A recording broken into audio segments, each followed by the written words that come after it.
ജീവിതത്തിലെ ഏറ്റവും വലിയ, എന്താ പറയുക, ഏറ്റവും ബുദ്ധിമുട്ടേറിയ ഒരു പരീക്ഷണം നിങ്ങൾ വിജയകരമായി പൂർത്തിയാക്കുന്നു എന്ന് ഒന്ന് സങ്കല്പിച്ചു നോക്കൂ.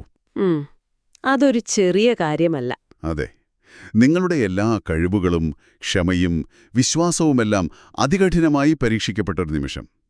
ആ പരീക്ഷണം കഴിഞ്ഞുടനെ നിങ്ങൾക്ക് ലഭിക്കാൻ പോകുന്ന പ്രതിഫലം എന്തായിരിക്കുമെന്നാണ് നിങ്ങൾ പ്രതീക്ഷിക്കുക? സ്വാഭാവികമായും വലിയൊരു ആഘോഷം തന്നെയായിരിക്കും നമ്മളൊക്കെ പ്രതീക്ഷിക്കുക. ശരിക്കും. ഗംഭീരമായൊരു വിരുന്ന്, അല്ലെങ്കിൽ വലിയൊരു സമ്മാനം, സകലരെയും വിളിച്ചുകൂട്ടിയുള്ള ഒരു വലിയ പാർട്ടി. നമ്മൾ മനുഷ്യരുടെ ഒരു രീതി അതാണല്ലോ, അല്ലേ? അതെ അതെ, തീർച്ചയായും. എന്നാൽ നമ്മളിന്ന് ഈ ആഴത്തിലുള്ള വിശകലനത്തിലേക്ക്, നമ്മുടെ ഇന്നത്തെ ഈ ചർച്ചയിലേക്ക് വരുമ്പോൾ നോക്കുന്നത് വളരെ കൗതുകകരമായൊരു കാര്യമാണ്. നിങ്ങൾക്കെല്ലാവർക്കും സ്വാഗതം. ചരിത്രത്തിലെ തന്നെ ഏറ്റവും വലിയ, ഏറ്റവും കഠിനമായൊരു വിശ്വാസ പരീക്ഷണം കഴിഞ്ഞപ്പോൾ അവിടെയുണ്ടായ പ്രതിഫലം നമ്മൾ ഈ പറഞ്ഞതൊന്നുമായിരുന്നില്ല. ശരിയാണ്, അതൊരു വേറിട്ട അനുഭവമായിരുന്നു. അതെ. നമ്മൾ ഇന്ന് പരിശോധിക്കാൻ പോകുന്ന വിഷയം ഇസ്ലാമിക ചരിത്രത്തിലെ വളരെ പ്രശസ്തമായ ഇബ്രാഹിം നബിയുടെ, അതായത് അബ്രഹാമിന്റെ ജീവിതത്തിലെ ആ വലിയ പരീക്ഷണമാണ്.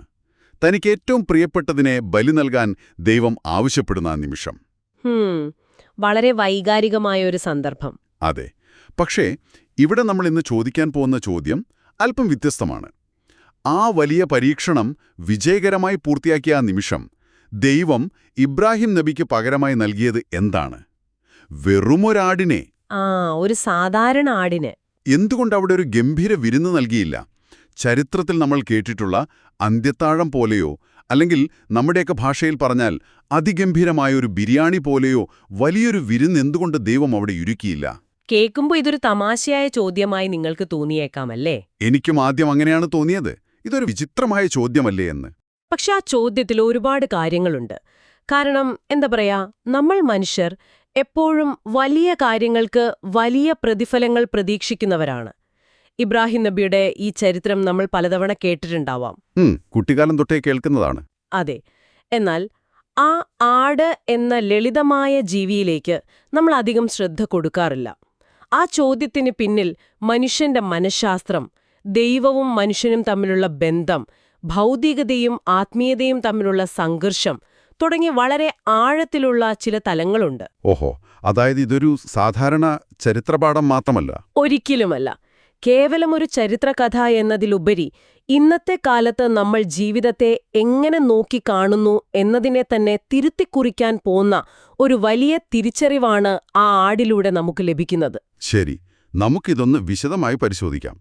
ഈ വിഷയത്തിന്റെ ഉള്ളറകളിലേക്ക് നമ്മൾ കടക്കുമ്പോൾ ആദ്യം എനിക്ക് തോന്നിയ ഒരു കാര്യം ഈ പരീക്ഷണത്തിന്റെ ആ ഒരു വൈകാരിക തലമാണ്.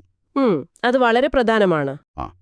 നമ്മൾ പലപ്പോഴും പ്രവാചകന്മാരെ കാണുന്നത് യാതൊരു വികാരങ്ങളുമില്ലാത്ത ഒരുതരം സൂപ്പർ ഹീറോകളെ പോലെയാണ്.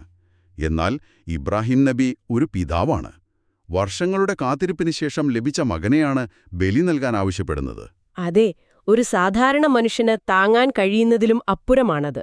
ശരിക്കും ഇതൊരു ഓപ്പൺ ബുക്ക് എക്സാം പോലെയാണ് എനിക്ക് തോന്നിയത്.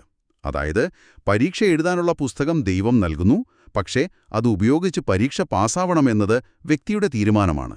അതൊരുതരം ട്രസ്റ്റ് ഫാൾ പോലെയാണ്.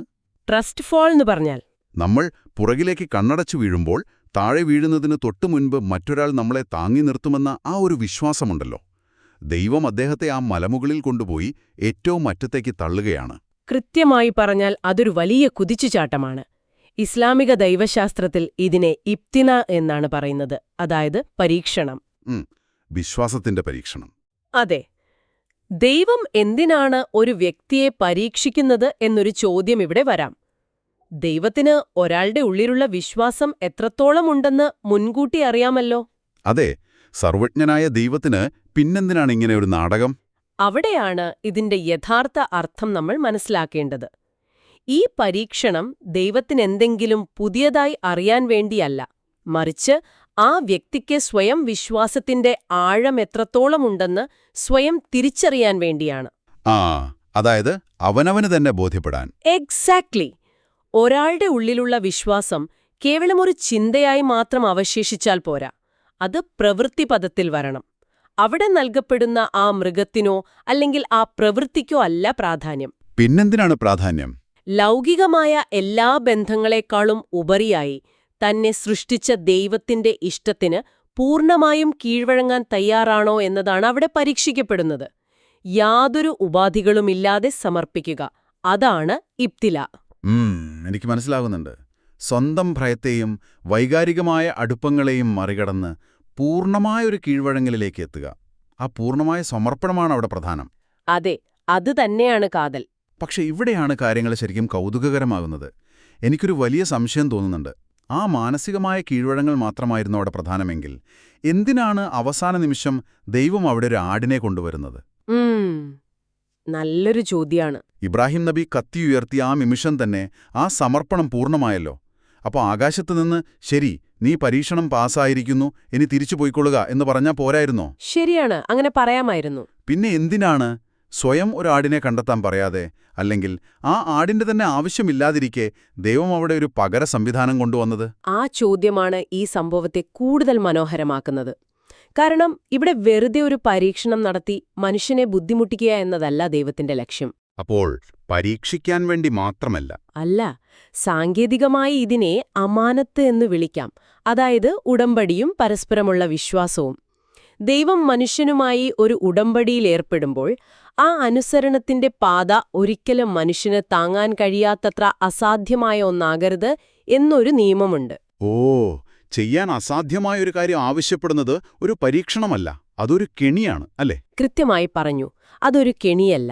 ദൈവം ഒരു കൽപ്പന നൽകുമ്പോൾ അത് പൂർത്തിയാക്കാൻ ആവശ്യമായ ഒരു വിഭവവും അല്ലെങ്കിൽ മാർഗവും ദൈവം തന്നെ തുറന്നുകൊടുക്കുന്നുണ്ട്. അപ്പോൾ ആ പരീക്ഷണം അവിടെ പരാജയപ്പെടാൻ ദൈവം ആഗ്രഹിക്കുന്നില്ല എന്നാണോ ഇതിനർത്ഥം? അതെ, തീർച്ചയായും. ദൈവം തന്റെ സൃഷ്ടിയെ നശിപ്പിക്കാനല്ല, മറിച്ച് വാർത്തെടുക്കാനാണ് പരീക്ഷിക്കുന്നത്. അവിടെ ആ ആടിനെ നൽകിയതിലൂടെ ദൈവം തെളിയിക്കുന്നത് ഒരു വലിയ കാര്യമാണ്. എന്താണത്? ഏറ്റവും കഠിനമായ ഒരു പരീക്ഷണത്തിലൂടെ നിങ്ങൾ കടന്നുപോകുമ്പോഴും അന്തിമമായ വിധിയിൽ ദൈവം നിങ്ങൾക്കൊരു കാവലായി, ഒരു രക്ഷാമാർഗമായി കൂടെയുണ്ടാകും എന്നതാണ്. ഞാൻ നേരത്തെ പറഞ്ഞ ആ ട്രസ്ഫോൾ ഉദാഹരണം പോലെ. അതെ, ആ ഉദാഹരണം ഒന്നുകൂടി നോക്കുക. ഒരാൾ താഴേക്ക് വീഴാൻ തുടങ്ങുമ്പോൾ അയാൾ നിലത്ത് വീണ് നട്ടെല്ല് തകരുന്നതിന് 1 മില്ലിമീറ്റർ മുൻപ് ആ വ്യക്തിയെ കൃത്യമായി താങ്ങി നിർത്തുന്ന ഒരു കൈയുണ്ട്. ആ കൈയാണ് അവിടെ ആ ആട്. എക്സാക്ട്ലി. ആ ഒരു അനുഭവത്തിലൂടെ കടന്നുപോകുന്ന വ്യക്തിക്ക് പിന്നീട് ഒരിക്കലും തന്നെ താങ്ങി നിർത്തിയ ആളോടുള്ള വിശ്വാസം നഷ്ടപ്പെടില്ല. അതൊരു ശാശ്വതമായ ബന്ധമായി മാറും. മനുഷ്യൻ തന്റെ ഭാഗം ചെയ്യുമ്പോൾ ദൈവം തന്റെ ഭാഗം കൃത്യമായി ചെയ്യുന്നു എന്നതിന്റെ പ്രതീകമാണ് അവിടെ നൽകപ്പെട്ട ആ അമാനത്ത്. അത് വളരെ മനോഹരമായൊരു ചിന്തയാണ്. നമ്മൾ നമ്മുടെ പരമാവധി ശ്രമിക്കുമ്പോൾ ബാക്കിയുള്ളത് വിശ്വസിച്ചലിപ്പിക്കാൻ ഒരു ശക്തിയുണ്ട് എന്ന ആശ്വാസം. ശരിക്കും അതൊരു വലിയ ആശ്വാസം തന്നെയാണ്. പക്ഷേ ഇവിടെ നമ്മൾ ആദ്യം ചോദിച്ച ആ വലിയ ചോദ്യത്തിലേക്ക് ഞാൻ വീണ്ടും വരികയാണ്. നമ്മൾ ഇതുവരെ പറഞ്ഞതിലൂടെ 2 കാര്യങ്ങൾ വ്യക്തമായി. 1, പൂർണ്ണമായ സമർപ്പണമാണ് അവിടെ പരീക്ഷിക്കപ്പെട്ടത്. അതെ. 2, അതിന് ദൈവം തന്നെ ഒരു പകരം മാർഗം നൽകി ആ ഉടമ്പടി പൂർത്തിയാക്കുന്നു. ഇതൊക്കെ ശരിതന്നെ. പക്ഷേ ദൈവം അവിടെ ഒരു വിഭവം നൽകുന്നുണ്ടെങ്കിൽ എന്തുകൊണ്ടൊരു ആടിനെ മാത്രം നൽകി? ആ ബിരിയാണിയുടെ ചോദ്യമല്ലേ? അതെ, ഇത്രയും കഠിനമായ ഒരു പരീക്ഷണം കഴിഞ്ഞ ഒരാൾക്ക് ആഘോഷിക്കാൻ പാകത്തിൽ ഗംഭീരമായ ഒരു ബിരിയാണിയോ ലാസ്റ്റ് സപ്പർ പോലെയുള്ള വലിയൊരു വിരുന്നോ എന്തുകൊണ്ട് ദൈവം നൽകിയില്ല? മനുഷ്യരെപ്പോഴും ആഘോഷങ്ങൾ ഇഷ്ടപ്പെടുന്നവരാണ്. ശരിയാണ്, നമ്മൾ മനുഷ്യർക്ക് ആഘോഷങ്ങളില്ലാതെ പറ്റില്ലല്ലോ. ഒരു വലിയ വിരുന്ന് നൽകുന്നത് ഈ ഉടമ്പടിയെ കൂടുതൽ മനോഹരമാക്കില്ലേ? ഇതിപ്പം വെറുമൊരു ആടിനെ നൽകിയപ്പോൾ ഇബ്രാഹിം നബി വീണ്ടും അതിനെ അറുത്ത് അതിന്റെ മാംസം വേർതിരിച്ച് ഒരുപാട് പണികൾ ചെയ്യേണ്ടി വന്നില്ലേ? ഇത്ര ലളിതമായ ആരാധനയുടെ പ്രസക്തി എന്താണ്? അവിടെയാണ് നമ്മൾ യഥാർത്ഥ ആരാധനയുടെ, അതായത് ഇബാദത്തിന്റെ പവിത്രത മനസ്സിലാക്കേണ്ടത്. നമ്മൾ മനുഷ്യരുടെ ഒരു രീതി എന്താന്ന് വെച്ചാൽ നമ്മൾ എല്ലാത്തിനെയും ഇന്ദ്രിയങ്ങളിലൂടെയാണ് കാണുന്നത്. അതായത് കാഴ്ചകൾ, രുചികളൊക്കെയാണോ? അതെ, നമ്മൾക്ക് സന്തോഷമെന്നു പറഞ്ഞാൽ കാഴ്ചകൾ, ശബ്ദങ്ങൾ, രുചികൾ, സുഗന്ധങ്ങൾ എന്നിവയൊക്കെയാണ്. ഒരു വിരുന്ന്, അല്ലെങ്കിൽ നിങ്ങൾ പറഞ്ഞ ആ ബിരിയാണി ഒന്ന് സങ്കൽപ്പിച്ചു നോക്കൂ. അതൊരു സാമൂഹികമായ ഒത്തുചേരലാണ്. അവിടെ പലതരം വിഭവങ്ങളുടെ രുചിയുണ്ട്, സുഗന്ധമുണ്ട്. ചുറ്റും ആളുകളുണ്ടാവും, സംസാരങ്ങളുണ്ടാകും. നമ്മുടെ നാട്ടിലെ ഒരു കല്യാണ വീട് സങ്കൽപ്പിക്കുന്ന പോലെ. എല്ലാവരും ആ ഭക്ഷണത്തെക്കുറിച്ചും അതിന്റെ സ്വാദിനെക്കുറിച്ചും സംസാരിക്കും. കൃത്യമായി പറഞ്ഞാൽ അതുതന്നെ. അവിടെ ദൈവം ഒരു വിരുന്നാണ് നൽകിയിരുന്നതെങ്കിൽ ആ നിമിഷത്തിന്റെ സ്വഭാവം തന്നെ പൂർണ്ണമായി മാറുമായിരുന്നു. ആ നിമിഷത്തിൽ ഇബ്രാഹിം നബിയുടെയും മറ്റുള്ളവരുടെയും ശ്രദ്ധ മുഴുവനും ആ ഭക്ഷണത്തിലേക്കും അതിന്റെ രുചിയിലേക്കും മാറുമായിരുന്നു. ഓ, അതായത് ആ ലൗകികമായ ആസ്വാദനത്തിലേക്ക് ശ്രദ്ധ മാറും. അതെ, ലാസ്റ്റ് സപ്പ് അല്ലെങ്കിൽ ബിരിയാണി പോലെയുള്ളവ ഭൗതികമായ ആസ്വാദനത്തിനും സാമൂഹികമായ ഒത്തുചേരലിനും വേണ്ടിയുള്ളതാണ്. അവിടെ ആത്മീയമായ ഒരു സമർപ്പണം പെട്ടെന്ന് ഭൗതികമായ ഒരു ആഘോഷമായി തരം താഴുകയാണ് ചെയ്യുന്നത്. അത് ശരിയാണ്. ആ പവിത്രത അവിടെ നഷ്ടപ്പെടും. എന്നാൽ ഇതിന് വിപരീതമായി ഒരാടിനെ മാത്രമാണ് അവിടെ നൽകിയത്. ആ ആട് കേവലം ഒരു വിഭവമല്ല, അതൊരു നിർദ്ദിഷ്ട ആത്മീയ പാഠത്തിനുള്ള ഉപകരണമാണ്. ഒരു ഇൻസ്ട്രുമെന്റൽ പർപ്പസാണുള്ളത്. അതായത് ലക്ഷ്യത്തിൽ നിന്ന് ശ്രദ്ധ തിരിക്കാതിരിക്കാൻ വേണ്ടിയുള്ള ഒരു മാധ്യമം. അതെ, ഒരു വിരുന്ന് എന്നത് നമ്മുടെ ശരീരത്തെ തൃപ്തിപ്പെടുത്താനുള്ളതാണ്. എന്നാൽ അവിടെ നടന്നത് ആത്മാവിന്റെ സമർപ്പണമാണ്. അവിടെ നൽകപ്പെട്ട ആടിനെ ബലിയർപ്പിക്കുക എന്ന ലളിതമായ പ്രവൃത്തിയിലൂടെ ആ നിമിഷത്തിന്റെ പവിത്രത ഒട്ടും നഷ്ടപ്പെടുന്നില്ല. അവിടെ മറ്റു ശബ്ദങ്ങളില്ല, ശ്രദ്ധ തിരിക്കുന്ന ആഘോഷങ്ങളില്ല, അല്ലേ? അതെ, അവിടെ ദൈവവും ഇബ്രാഹിം നബിയും മാത്രമാണുള്ളത്. തന്റെ ഹൃദയം പൂർണ്ണമായും സ്രഷ്ടാവിൽ മാത്രം അർപ്പിച്ചിരിക്കുന്ന ആ നിമിഷത്തിൽ ഭൗതികമായ ഒരു വിരുന്ന് ആ ഏകാഗ്രതയില്ലാതാക്കും. ലളിതമായ ഒരു ആടിനെ നൽകിയതിലൂടെ ശ്രദ്ധ മുഴുവനും തന്റെ ഹൃദയത്തിലും ദൈവത്തോടുള്ള അനുസരണത്തിലും തന്നെ ഉറപ്പിച്ചു നിർത്താൻ അദ്ദേഹത്തിന് കഴിഞ്ഞു. ഉള്ളിലെ ആത്മീയമായ ശുദ്ധിക്കാണ് അവിടെ മുൻഗണന നൽകിയിരിക്കുന്നത്. ഇതൊരു വലിയ തിരിച്ചറിവാണ്. കാരണം നമ്മളെപ്പോഴും വിചാരിക്കുന്നത് ദൈവീകമായ ഇടപെടലുണ്ടാകുമ്പോൾ അവിടെ വലിയ അത്ഭുതങ്ങളോ ആഘോഷങ്ങളോ ഉണ്ടാകണമെന്നാണ്. പക്ഷേ ഇതൊരു പഴയ ചരിത്ര സംഭവമോ ദൈവശാസ്ത്ര സിദ്ധാന്തമോ മാത്രമായി ചുരുങ്ങേണ്ടതാണോ? ഒരിക്കലുമല്ല. അത് ഇന്നത്തെ കാലത്തും വളരെ പ്രസക്തമാണ്. അതാണ് എനിക്ക് ചോദിക്കാനുള്ളത്. അപ്പോൾ ഇതിന്റെ എല്ലാം അർത്ഥമെന്താണ്? ട്രാഫിക്കിൽ വണ്ടി ഓടിച്ചുകൊണ്ടോ അല്ലെങ്കിൽ വീട്ടിലെ ജോലികൾ ചെയ്തുകൊണ്ടോ ഈ വിവരങ്ങൾ കേൾക്കുന്ന ഒരു സാധാരണ ശ്രോതാവിനെ ഇതെങ്ങനെ പ്രയോജനപ്പെടും?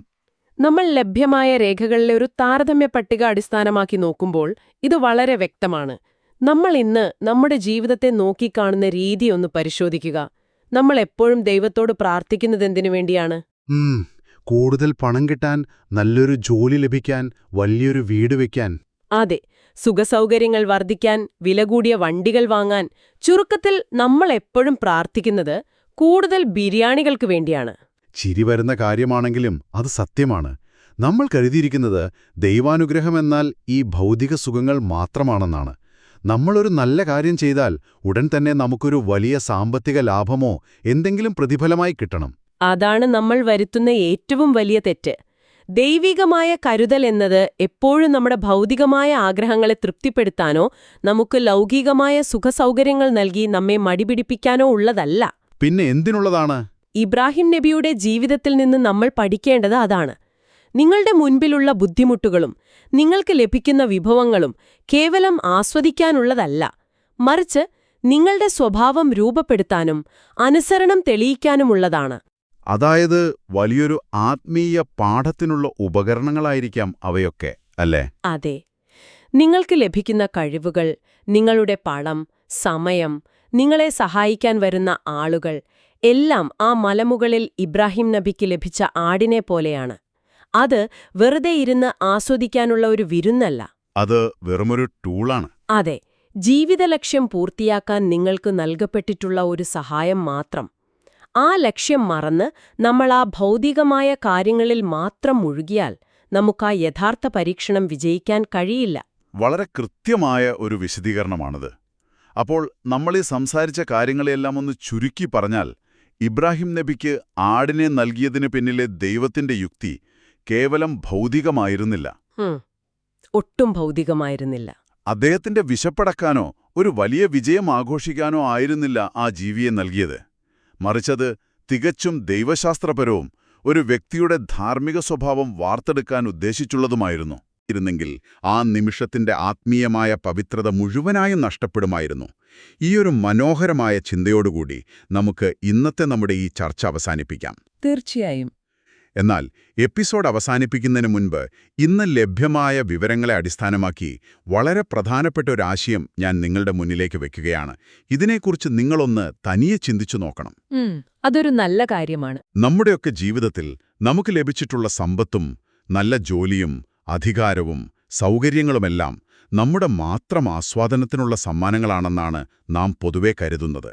ഞാൻ അധ്വാനിച്ചു നേടിയതുകൊണ്ട് എനിക്കിത് ലഭിച്ചു എന്ന് നമ്മൾ വിശ്വസിക്കുന്നു. അതെ, നമ്മൾ അതിനെല്ലാം ഒരു വിരുന്ന് കിട്ടിയ സന്തോഷത്തിൽ ആഘോഷിക്കാറാണ് പതിവ്.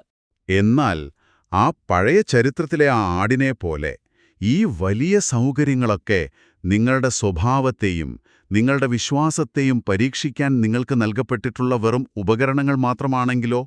ഈ അനുഗ്രഹങ്ങളെല്ലാം കേവലം ടൂൾസ് ഫോർ എ ടെസ്റ്റ് ആണെങ്കിലോ? അതൊരു വലിയ ചോദ്യമാണ്. അതെ, ഒരുപക്ഷെ നിങ്ങളുടെ ഏറ്റവും വലിയ അനുഗ്രഹങ്ങൾ തന്നെയാണ് നിങ്ങളുടെ ജീവിതത്തിലെ ഏറ്റവും വലിയ പരീക്ഷണം എന്ന് വന്നാൽ, ഈ നിമിഷം നിങ്ങൾ അനുഭവിക്കുന്ന ഈ ജീവിതത്തെ നിങ്ങൾ ഇനി എങ്ങനെയാകും നോക്കി കാണുക? ഇതൊന്ന് ആലോചിച്ചു നോക്കൂ. ഈ ആഴത്തിലുള്ള വിശകലനത്തിൽ പങ്കുചേർന്നതിന് നന്ദി. അടുത്ത തവണ പുതിയൊരു വിഷയവുമായി കാണാം. Thank you.